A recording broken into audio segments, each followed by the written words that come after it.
जिस इंसान ने पूरी जिंदगी दूसरों की सेवा में लगा दी, उसे मरने के बाद कोई कंधा तक नसीब नहीं हुआ, ना बीवी ना बेटा। फिर भी वो हर बच्चे को आशीर्वाद देता रहा। पर जब उसकी झोपड़ी से एक राज निकला तो पूरा गांव कांप गया। आखिर कौन था रामू काका? तो चलिए शुरू करते हैं आज की कहानी। गांव का नाम था मल्हारपुर। एक छोटा सा गांव जहां लोग दिन ढलते ही अपने अपने घरों में बंद हो जाते थे। मिट्टी के घर, टूटी पगडंडियां और कहीं कहीं बैलगाड़ियां, सब कुछ जैसे वत की सलीब पर टंगा था।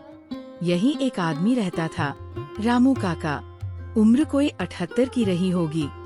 सफेद झुर्रीदार चेहरा, धंसी हुई आँखें और गठरी सा शरीर, लेकिन मन से इतने सशक्त की लगता था जैसे हर रोज ब्रह्मा से खुद बातें करते हों। रामू काका की कहानी बस इतनी नहीं थी कि वो बुजुर्ग थे। असल में उनकी जिंदगी एक ऐसा दर्पण थी जिसमें पूरा समाज खुद को देख सकता था और शर्मिंदा हो सकता था। रामू काका अनपढ़ जरूर थे, मगर जीवन का पाठ उन्हें अच्छे से आता था। जब 9 साल के थे तभी उनके माता पिता का देहांत हो गया। गांव के एक पुजारी ने उन्हें पाला और मंदिर की सेवा में लगा दिया। वही झाड़ू लगाते लगाते उन्होंने पूजा करना, भजन गाना और शुद्ध खाना बनाना सीखा। वो कहते थे, बेटा, भगवान को चढ़ाने वाली हर चीज साफ सुथरी होनी चाहिए और मन उससे भी ज्यादा। काका को कभी शादी का मोह नहीं हुआ। उनका कहना था, मुझे तो बस सेवा करनी है, लोगों की भी, भगवान की भी। लोग उनका बहुत सम्मान करते थे, पर सिर्फ तब तक जब तक वो चल फिर सकते थे। समय बदला और साथ में बदल गया गांव का सोच। अब रामू काका पहले जैसे नहीं रहे। चलने में तकलीफ होने लगी। एक एक कदम जैसे पहाड़ चढ़ने जैसा लगता था। जिनके लिए उन्होंने पूजा की, खाना बनाया, जरूरतों में काम आए, वही लोग अब मुंह मोड़ने लगे। बुढ़ऊ का क्या भरोसा, आज है कल नहीं, कुछ लोग कान में कह देते। एक दिन की बात है, काका मंदिर के बाहर बैठे भजन गा रहे थे। तभी सरपंच का बेटा बाइक से आया, धूल उड़ाता हुआ। काका बोले, बेटा, मंदिर के पास धीरे चला करो, यहाँ भक्त बैठते हैं। लड़के ने मुंह बिचकाकर कहा, ओ बुढ़ऊ, तू भगवान का ठेकेदार है क्या? चुपचाप बैठा रह। वो दिन काका के लिए पहला ऐसा दिन था जब उन्होंने अपनी आँखों में अपमान की नमी देखी। धीरे धीरे लोगों ने उनका तिरस्कार करना शुरू कर दिया। कोई दूध वाला नहीं देता, कोई सब्जी वाला नहीं पूछता। उनके पास जो थोड़ी बहुत जमीन थी, वह भी एक रिश्तेदार ने हड़प ली। मंदिर में भी एक नया पुजारी आ गया जो उन्हें बोझ समझने लगा। काका अब थके हुए हैं, इनसे क्या काम कराए? यही तर्क दिया गया और काका से मंदिर की सेवा भी छीन ली गई। रामू काका चुप थे, बहुत चुप। वो सिर्फ एक बात कहते, ईश्वर देख रहा है सब कुछ। रात को अकेले अपने झोपड़े में बैठते, सूखे चावल भिगोकर खाते और मोमबत्ती की रोशनी में तुलसीदास की चौपाइयाँ गुनगुनाते। लेकिन काका की चुप्पी ज्यादा दिन नहीं चली।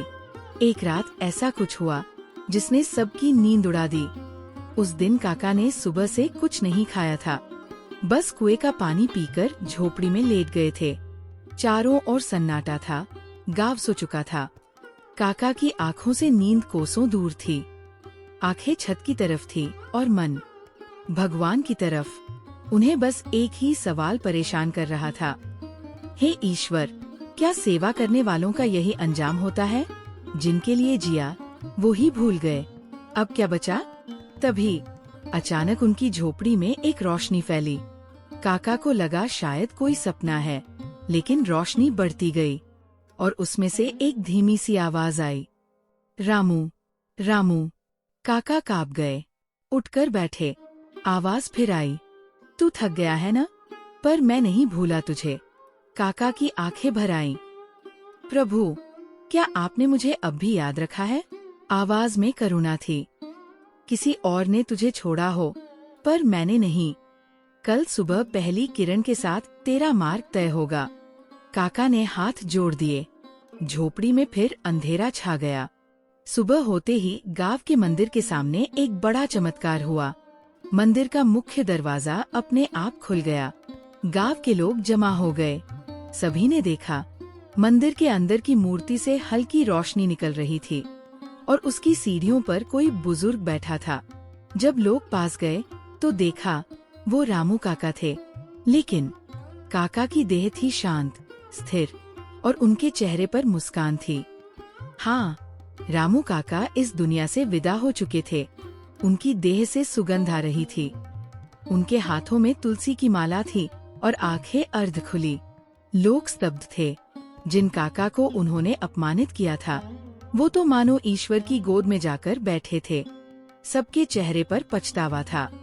किसी ने पाँव पकड़े, किसी ने आंखें ढंकी। सरपंच का बेटा जो एक दिन काका पर चिल्लाया था, अब चुपचाप रो रहा था। उसने झुककर कहा, काका माफ कर दो, हम पहचान नहीं पाए। रामू काका की अंतिम यात्रा पूरे गांव ने निकाली, फूल, भजन और श्रद्धा के साथ। लोग कहते हैं उस दिन गांव में बादलों के बीच से एक रोशनी की पतली लकीर जमीन तक उतरी थी, जैसे कोई स्वर्ग से उन्हें लेने आया हो। काका की झोपड़ी में मिला एक छोटा सा कागज, जिसमें बस एक पंक्ति लिखी थी, जिसने सबके लिए जिया उसे कोई नहीं भूल सकता, न भगवान न इंसान। गांव की सुबह बदली हुई थी। जिस गांव में काका की झोपड़ी से हर रोज चूल्हे की हल्की सी आंच दिखती थी, वहां आज धूप के साथ एक अजीब सी शांति पसरी थी। ऐसा लग रहा था जैसे पूरा गांव मौन व्रत पर हो। उनकी अंतिम यात्रा के बाद सब कुछ ठहर सा गया था। मंदिर में घंटियां कम, सिसकियां ज्यादा सुनाई दे रही थी। जिन गलियों से काका रोज गुजरते थे, कभी किसी बूढ़ी अम्मा के लिए दवा लेकर, तो कभी किसी बच्चे को मिट्टी का खिलौना लाकर देते हुए, अब उन्हीं गलियों में लोग बैठकर आंसू पोंछ रहे थे। एक आदमी और इतना प्यार। फिर भी हमने क्या किया? एक बुजुर्ग बोल पड़े। पंचायत बुलाई गई। सरपंच ने गांव के चबूतरे पर पंचायत बुलाई। हमें ये तय करना होगा कि हम रामू काका को कैसे याद रखें। पछताना काफी नहीं है, अब कुछ करना होगा। लोगों ने अपने अपने सुझाव दिए। उनकी झोपड़ी को स्मृति स्थल बनाया जाए। गांव के मंदिर में एक तख्ती लगे, सेवा से बड़ा कोई धर्म नहीं, और हर साल उनके नाम से एक भजन संध्या रखी जाए। सबसे खास बात, गांव के स्कूल का नाम बदलकर रामू सेवा विद्यालय रखने का प्रस्ताव भी आया। गांव का सबसे गरीब लड़का भोला, जिसे काका हर सर्दी में पुराना कंबल दिया करते थे, अब मंदिर में रोज पूजा के बाद झाड़ू लगाता है, ठीक वैसे ही जैसे काका किया करते थे। भोला कहता है, अब मैं उनकी सेवा को जीना चाहता हूँ। सरपंच का बेटा, जिसने एक दिन काका को बुढ़ऊ कहकर अपमानित किया था, अब हर शुक्रवार को उनकी झोपड़ी पर दिया जलाता है। वो अपने दोस्तों से कहता है, हमने जिसे भुला दिया वो भगवान के सबसे करीब था। रामू काका की एक पुरानी डायरी। काका की चटाई के नीचे एक फटी हुई डायरी मिली। कुछ शब्दों में उनका मन बोलता था, इस दुनिया में जिसने किसी एक भूखे को खिलाया, किसी एक दुखी को हंसाया, वो ही सबसे बड़ा पूजा करता है। अगर मैं चला भी जाऊं तो मेरी बातों को मत भूलना। क्या बदलाव स्थायी है?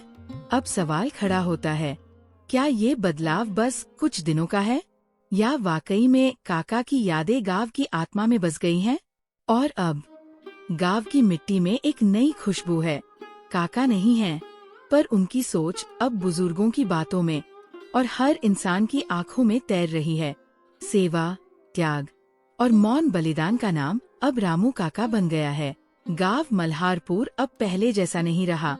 हर किसी की आंखों में पछतावा था, पर साथ ही रामू काका की यादें, जो अब सिर्फ एक नाम नहीं, एक भावना बन चुकी थी। नकी झोपड़ी पर हर शाम एक दीपक जलता, पर इसी बदलाव के बीच एक दिन ऐसा कुछ मिला जिससे सबके रोंगटे खड़े हो गए। रामू काका की झोपड़ी को साफ करने का काम गांव की एक विधवा महिला संतोषी चाची कर रही थी। वो काका की बहुत इज्जत करती थी, इसलिए खुद झाड़ू लेकर आई। दीवार की दरार में दबा एक पुराना संदूक मिला, जंग लगा हुआ, धूल से भरा। संतोषी चाची ने जब उसे खोला तो उसमें से एक कपड़े में लिपटा कागज और कुछ पुराने सिक्के निकले। कागज को खोला गया। वो थी रामू काका की हस्तलिखित वसीयत। यदि कभी मेरी मृत्यु के बाद यह पन्ना किसी को मिले तो जान लो कि मैंने अपने जीवन में एक चीज अधूरी छोड़ी है। मेरे पास कभी धन नहीं था, पर जो था वो मैंने संभालकर एक जगह रखा है। ये रकम किसी एक जरूरतमंद के नाम है जो सेवा के मार्ग पर चले। अगर गांव में कोई ऐसा इंसान हो जो बिना किसी स्वार्थ के दूसरों की भलाई करे तो ये रकम उसी को दी जाए। साथ ही मेरी एक अंतिम इच्छा है जिसे मैंने जीवन भर छुपा कर रखा। गांव के लोग हैरान थे कि काका जैसा निस्वार्थ व्यक्ति भी कुछ अधूरा छोड़ गया। सरपंच ने कहा, हमें काका की ये आखिरी इच्छा पूरी करनी ही होगी, भले ही इसमें सैकड़ों दिन लग जाए। खोज शुरू हुई। सबसे पहले मंदिर की अलमारी देखी गई, कुछ नहीं मिला। फिर काका की चटाई के नीचे खुदाई की गई, वहाँ से निकले कुछ सिक्के और पुराने फूल। अंत में संतोषी चाची ने बताया कि कभी कभी काका गांव के बाहर पुराने कुएं के पास देर रात जाते थे। रात को कुएं पर गांव के 4 युवक और सरपंच कुएं पर पहुँचे। कुएं के पास एक पुरानी सूखी तुलसी की झाड़ी थी जिसे कोई नहीं छूता था। उसे हटाया गया तो नीचे एक पत्थर की पटिया मिली। पटिया उठाई और नीचे से एक छोटा लोहे का बक्सा निकला। बक्से में मिले 302 रुपए नकद, पुराने सिक्कों में एक छोटा तांबे का गणेश मूर्ति, एक कागज जिस पर लिखा था, ये धन बहुत नहीं पर एक सच्चे सेवक के लिए है। अगर गांव में कोई बच्चा या नौजवान सच्चे मन से बुजुर्गों की सेवा करना चाहे तो इस राशि से उसकी पढ़ाई या जरूरतें पूरी की जाएं। और अगर कोई न हो तो इसे किसी अनाथ को दान कर देना। गांव के लोग भावुक हो उठे। कोई सोच भी नहीं सकता था कि काका, जो खुद मुश्किल से जीते थे, वो मरने के बाद भी किसी और के लिए कुछ छोड़ कर गए थे। अगले दिन पंचायत का निर्णय। सरपंच ने पंचायत में ऐलान किया, इस धन से हर साल एक गरीब छात्र की फीस भरवाई जाएगी और उसका नाम रखा जाएगा रामू सेवा छात्रवृत्ति। पूरे गांव ने ताली बजाई, लेकिन उनकी आंखों में आंसू थे। कागज के आखिरी कोने में एक और लाइन थी, बहुत हल्की और कांपती हुई। मेरी एक छोटी सी इच्छा थी, किसी दिन कोई मुझे बेटे जैसा कहे। वसीयत पढ़ते ही पूरा पंचायत भवन एकदम मौन हो गया। रामू काका, जो पूरी जिंदगी दूसरों के बच्चों को आशीर्वाद देते रहे, खुद एक बेटे के रिश्ते को तरसते रहे, ये सोचकर कई लोग सिसक पड़े। गांव के दक्षिणी किनारे पर एक लड़का रहता था, चंदू, उम्र करीब 14 साल, पतला, सावला, सीधा सादा। माँ नहीं थी, बाप शराबी था। बचपन से ही रामू काका उस पर नजर रखते थे। कभी खाना दे देते तो कभी चुपचाप उसकी टूटी चप्पल बदलवा देते। काका चुपचाप उसके स्कूल मास्टर से पूछते थे, पढ़ाई में कैसा है चंदू? जब चंदू को काका की मृत्यु का पता चला तो वो सबसे कोने में जाकर रोया। उसने किसी से कुछ नहीं कहा, बस अपनी मटमैली कॉपी में एक लाइन लिखी, मैंने कभी उन्हें बाबा कहने की हिम्मत नहीं की, आज पछता रहा हूँ। एक रात कुछ टूटा अंदर। चंदू चुपचाप काका की झोपड़ी के पास गया। वहाँ कोई नहीं था, बस चटाई पर रखा था वो दीपक जो रोज जलाया जाता था। उसने उस दीपक को उठाया, दोनों हाथों से पकड़कर कहा, बाबा, आप मेरा क्या बनते थे ये मैं कभी कह नहीं पाया, लेकिन आज मैं कह रहा हूँ, आप मेरे पिता थे। और वह दीपक उसने माटी के मंदिर में रख दिया। अगली सुबह गांव वालों ने देखा, मंदिर के पीछे की दीवार पर एक नया वाक्य उकेरा गया था, जिसने किसी के मन को सहारा दिया वह पिता होता है। रामू सेवा समिति काका की अंतिम इच्छा पूरी हुई। अब गांव में हर बच्चा उन्हें रामू बाबा कहता है। हर साल सेवा सप्ताह के पहले दिन चंदू मंच पर खड़े होकर कहता है, मैं एक अनाथ था, पर रामू बाबा ने मुझे बेटे जैसा अपनाया। मैं उनका बेटा नहीं था, लेकिन उन्होंने मुझे पिता बना दिया। अब चंदू बड़ा हो रहा है, उसने गांव में एक छोटा सा पुस्तकालय खोलने की ठानी है। नाम रखा है बाबा की बुक्स, जहां हर गरीब बच्चा आकर पढ़ सके। कहता है, बाबा ने तो वसीयत में धन छोड़ा, मैं अपना जीवन छोड़ूंगा सेवा के लिए। और तब एक चिट्ठी आई। कहानी अभी खत्म नहीं हुई। एक दिन डाकिया गांव में एक चिट्ठी लाया जिस पर लिखा था, प्रेषक बृजमोहन मिश्रा, पूर्व पुजारी, स्थान मथुरा। चिट्ठी रामू काका के नाम थी। यदि काका नहीं रहे तो ये पत्र उनके विश्वास पात्र को सौंपा जाए। उसमें लिखा था, रामू भाई, वर्षों पहले एक रहस्य आपने मेरे पास छोड़ा था। एक बच्चा, एक छोटा शिशु जिसे आपने मेरे पास गुपचुप रूप से रखा था, वो अब बड़ा हो चुका है। वह अब खुद आपकी खोज में है। गांव के लोग स्तब्ध थे।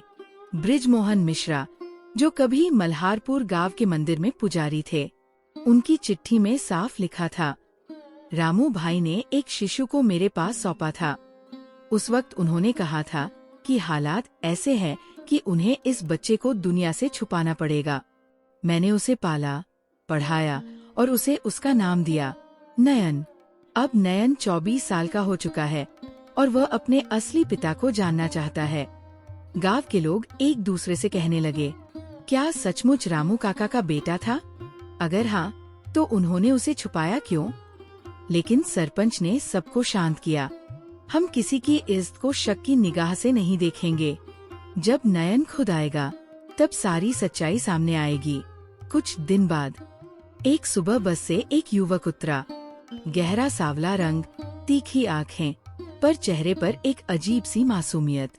वो सीधा काका की झोपड़ी के सामने पहुंचा, झुककर माथा टेका और फफक पड़ा, मैं देर से आया बाबा, लेकिन अब हमेशा के लिए आया हूँ। पंचायत में जब नयन से पूछा गया तो उसने अपनी कहानी बताई। बचपन से पंडित बृजमोहन ने मुझे बहुत प्यार से पाला।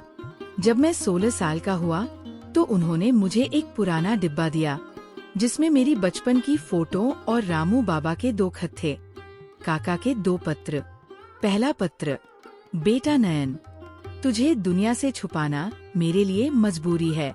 लोग मेरी जात पात, स्थिति और अतीत को लेकर तुझे गालियां देंगे, तुझे नीचा दिखाएंगे। मैं नहीं चाहता कि तू मेरी वजह से रोके जाए। तू बड़ा होकर जो चाहे बन, पर अगर कभी मन कहे तो मेरे गांव लौट आना। दूसरा पत्र, अगर मैं ना रहूं तो भी जान ले, मैं हर सुबह तेरे नाम की रोटी भगवान को चढ़ाता हूँ। नयन की बातें सुनकर कोई भी अपने आंसू रोक नहीं पाया। वो बेटा जिसे रामू काका ने दुनिया से छुपा कर रखा, अब खुद उनके नाम को रोशन करने आया था। नयन ने गांव वालों के सामने खड़े होकर कहा, मैं किसी सम्मान या जमीन का वारिस बनने नहीं आया। मैं सिर्फ उस इंसान की छाया में रहना चाहता हूँ जिसने अपने जीवन को मेरे लिए मिटा दिया। अब मैं उसी झोपड़ी में रहूंगा, बाबा की तरह सेवा करूंगा। झोपड़ी को बनाया गया रामू स्मृति सेवा केंद्र। अब वहाँ रोज गरीब बच्चों को पढ़ाया जाता है, बुजुर्गों के लिए दोपहर का खाना बनाया जाता है और हर महीने एक दिन मौन सेवा दिवस मनाया जाता है। नयन की झोपड़ी में रात। उस रात नयन अकेला बैठा था। उसने पुराने बक्से में से काका का तीसरा पत्र निकाला। कागज थोड़ा फटा हुआ था, किनारे पीले पड़ चुके थे, पर उस पर लिखा हर शब्द जैसे खून से लिखा गया हो। तीसरे पत्र का आरंभ, बेटा नयन, अगर तू ये पत्र पढ़ रहा है तो मैं इस दुनिया में नहीं हूँ। ये शब्द लिखते समय मेरी उंगलियां कांप रही है, क्योंकि इस पत्र में मैं तुझसे अपना अपराध स्वीकार करने जा रहा हूँ। अपराध? कैसा अपराध? नयन का हाथ कांपने लगा। उसने गहराई से पढ़ना शुरू किया। पत्र जारी था, तू जब माँ की कोख में था तभी मैंने तुझे खो देने का डर पाल लिया था, क्योंकि समाज की परंपराओं ने मुझे और तेरी माँ को कभी एक नहीं होने दिया। तेरी माँ सीमा एक ब्राह्मण घराने से थी और मैं एक मंदिर का सेवक, छोटी जात, सीधा सादा, निरीह। हमने शादी नहीं की क्योंकि समाज हमें कुचल देता, पर तुझे इस दुनिया में लाकर हमने तय किया था कि तुझे हर हाल में बचाना है। सीमा तुझे जन्म देकर स्वर्ग सिधार गई और मैं तुझे इस दुनिया की गंदगी से बचाने के लिए दूर भेज आया, पंडित बृजमोहन के पास। मैं तुझसे मिलने कई बार मथुरा गया, मंदिर के बाहर तुझे घंटों देखा, पर कभी हिम्मत नहीं हुई कि तुझे कहूँ, बेटा मैं हूँ तेरा बाबा। मैं डरता था कि कहीं तू मुझसे नफरत न कर बैठे, क्योंकि मैं तेरी माँ को नहीं बचा सका। मैं तुझे अपनी गोद में नहीं ले सका और न ही तुझे दुनिया के सामने अपना कह सका। नयन की आंखों से बह निकले आंसू। पत्र उसके हाथों से गिर पड़ा। उसने रोते हुए कहा, नहीं बाबा, आप सबसे बड़े थे। आपने दुनिया से नहीं, खुद से लड़ाई लड़ी। पत्र का अंत। बेटा नयन, अगर कभी इस पत्र के बाद भी तू मुझे स्वीकार कर सके, तो उस झोपड़ी में दीपक जला देना, जहाँ तूने मुझे अंतिम बार याद किया था। तब मुझे लगेगा मेरी आत्मा को मुक्ति मिली। आधी रात को दीपक जला। नयन उठा, चुपचाप रामू बाबा की झोपड़ी गया और वहाँ एक दीपक जलाया। दीपक की लौ हवा में डगमगाई नहीं, बल्कि स्थिर थी, जैसे किसी आत्मा को ठिकाना मिल गया हो। जिसने सेवा की थी बिना नाम के, आज उसे पहचान मिल गई, एक बेटे के नाम से। अगली सुबह गांव वालों ने देखा, झोपड़ी के बाहर एक नई तख्ती लगी थी। यहाँ वह रहता था जिसने दुनिया से छुपकर भी किसी को पूरी दुनिया दे दी। रामू बाबा, एक अदृश्य पिता। और अब नयन ने वो तीसरा खत गांव की दीवार पर चिपका दिया, ताकि आने वाली पीढ़ियां यह जाने कि एक इंसान सिर्फ खून से नहीं, भाव से पिता होता है। अब नयन के हाथों में केवल एक पत्र नहीं था, बल्कि रामू बाबा की अधूरी इच्छा और अधूरी दुनिया थी, जिसे अब उसे पूरा करना था। गांव की एक नई सुबह। झोपड़ी के बाहर वो दीपक अब हर रात जलता है, जिसे नयन ने रामू बाबा के नाम पर जलाया था। लेकिन अब दीपक के साथ साथ चूल्हा भी जलने लगा था। बुजुर्गों के लिए, बच्चों के लिए, भूखों के लिए। गांव के लोग इकट्ठा थे। नयन सीधा मंच पर गया और कहा, बाबा ने जिस दुनिया की कल्पना की थी, जहाँ जात पात, गरीबी और अपमान न हो, वो मैं बनाऊंगा। मैं कसम खाता हूँ, अब कोई भी रामू काका जैसा अकेला, भूखा और अपमानित न मरे। रामू सेवा केंद्र अब बस झोपड़ी नहीं रही। हर सुबह 5 बजे वहाँ भजन कीर्तन होता, 7 बजे बच्चों की कक्षा लगती, दोपहर में 30 गरीबों को खाना मिलता और शाम को गांव के युवा आकर बुजुर्गों से बातें करते। नयन ने खुद IIT की तैयारी कर रखी थी, पर अब उसने किताबों को एक कोने में रख दिया। बोला, मैं इंजीनियर बनकर किसी कंपनी का नौकर बन जाता। अब मैं सेवा करके उस बाबा का कर्ज चुकाऊंगा, जिसने मुझे अपना नाम नहीं दिया, पर हर रोज भगवान के सामने मेरी रोटी चढ़ाई। बुजुर्गों ने कहा। गांव के सबसे बुजुर्ग व्यक्ति नंदू बाबा, जो कभी रामू काका से ईर्ष्या करते थे, अब खुद सेवा केंद्र के लिए कपड़े सिलने लगे। उन्होंने कहा, बेटा नयन, अब तू सिर्फ रामू का नहीं, पूरा गांव तेरा है और तू पूरे गांव का बेटा है। एक संकल्प सभा। 14 जनवरी, रामू बाबा का पुण्यतिथि दिवस। पूरे गांव ने दीपक जलाकर एक वाक्य कहा, रामू बाबा, अब हम जाग चुके हैं, अब कोई अकेला नहीं मरेगा। और अंत में नयन ने बाबा की एक फोटो के आगे माथा टेककर कहा, बाबा, आपने दुनिया से भागकर नहीं, उसे जीतकर मुझे सिखाया कि असली पिता वो होता है जो सब कुछ खोकर भी किसी को जीने लायक छोड़ जाए। एक दिन गांव में एक बूढ़ा व्यक्ति आया, कमर झुकी हुई, आँखों पर मोटा चश्मा और हाथ में लकड़ी की छड़ी। उसने रामू सेवा केंद्र के सामने रुककर धीमे स्वर में पूछा, नयन, यही रहता है? लोगों ने कहा, हाँ, वही रामू काका का बेटा है। आप कौन है? बूढ़ा बोला, मैं वही हूँ जिसने रामू को कभी उसका बेटा नहीं लेने दिया। भीड़ में खलबली मच गई। कुछ ने पूछा, कौन है तू?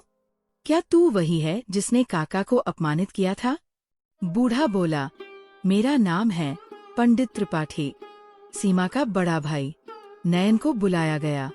त्रिपाठी ने कांपते हाथों से उसका हाथ पकड़ा और कहा, बेटा, तू मेरी बहन का खून है और मैं तेरा सबसे बड़ा अपराधी हूँ।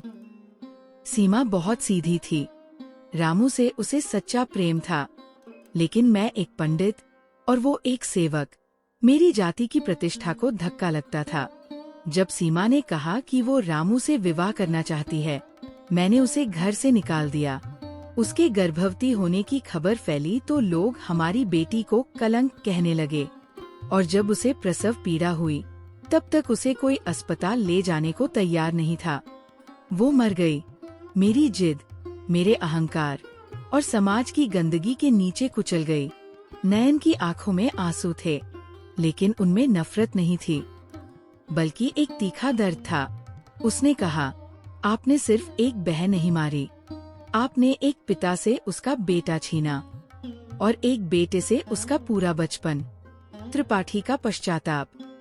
पंडित त्रिपाठी अब जमीन पर गिर पड़े। मुझे दंड दो बेटा।